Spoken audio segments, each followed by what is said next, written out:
Some frequently asked questions about electing officers in the California State Legislature. First, are there rules related to electing officers in the California Legislature? Yes. And these rules are found in the state constitution, the California Government Code, and the rules of the respective houses. What does the state constitution provide?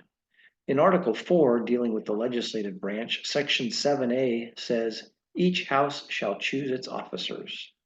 Nothing further is provided related to choosing officers, but Section 7C4 of Article 4 specifies that political party caucuses may meet in closed session, and we would expect those officer elections to first occur there.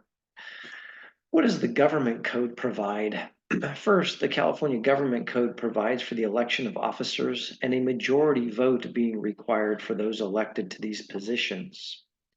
Is there a time requirement for electing officers? In Government Code Section 9020, it requires the legislature to convene its session on the first Monday in December and to quote unquote immediately organize, which includes the election of officers.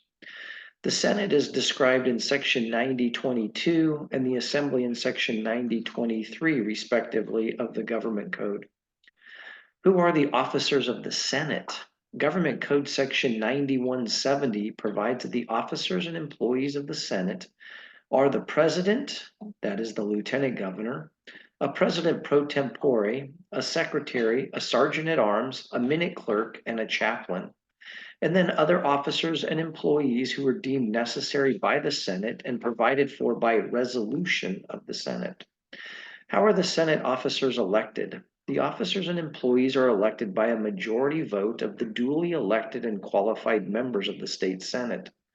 As a result, 21 votes, assuming all 40 senators are seated, are required to elect the officers of the Senate. Who are the officers of the state assembly? Government Code Section 9171 provides that the officers and employees of the assembly are a speaker pro tempore, a majority floor leader, a minority floor leader, a chief clerk, a sergeant at arms, a minute clerk, and a chaplain, and other officers and employees who are deemed necessary by the assembly and provided for by resolution of the state assembly. How are assembly officers elected? The officers and employees are elected by a majority vote of the duly elected and qualified members of the state assembly. As a result, 41 votes, assuming all 80 assembly members are seated, are required to elect the officers of the assembly. How are officers removed? Government Code Section 9173 specifies that any officer or employee appointed or elected by the Senate or Assembly may at any time be removed in the same manner as is provided for his or her election or appointment. In other words, the same majority vote is required to remove an officer of the Senate or Assembly. What do the Senate rules provide for electing officers?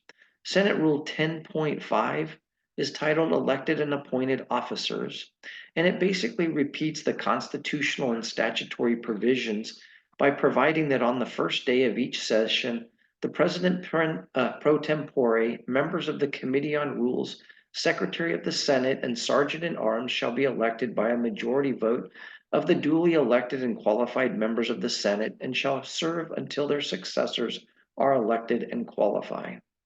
What do the Assembly rules provide for electing officers? Assembly Rule 1A concerns or is titled Assembly General Officers, and it provides that the general officers of the Assembly are the Speaker, Speaker pro tempore, Assistant Speaker pro tempore, Majority Leader, Republican Leader, Chief Clerk, Sergeant at Arms, and Chaplain.